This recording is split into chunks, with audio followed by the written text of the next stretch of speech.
Klausyk, nuo ko pradėti santykius? Tai nuo pinigų pradėkit, taupykit tam tikrą sumelę pinigų, nesvarbu, gali kažkur pasiskolinti, jeigu dar eina galimybė. Tai tada geriau gal mašiną nusipirkti? Taupykite savo pinigus, dėkitės ten pamažy į šoną kažkur tuos pinigėlius, taupykit. Ir nusipirkti mašiną. Susirinkit tam tikrą sumą, Ir mašiną nusipirkti. prisirinkai tų pinigėlių, Ir tada mašiną nusipirkti. niekam neįdomu. Niekam tu neįdomus būsi. Tai tada mocą nusipirkti. Tai aš jums čia jaunimui patarimą duodu. Pagalvokit kartais apie savo ateitį, kurią gali turėti nuostabią ir gražią. Ir gražų gyvenimą. Tai reiškia, mocą svarbiau nei santykiai? Tai va čia kiekvieno žmogaus gyvenimas svarbiau nuo tavęs.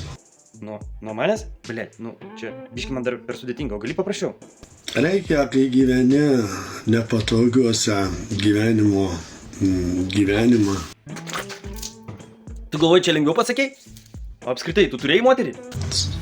Ten nenoriu pasakoti. Tai va. O tai iš kur tu tada žinai, kas geriau? Aš ir pats turiu patirties dėl šitų dalykų.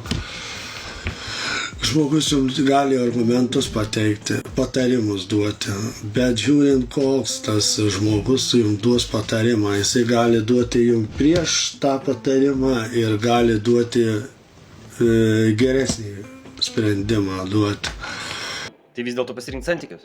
Eiktų nachui, viešpatie Dieve. Tai blogas pasirinkimas.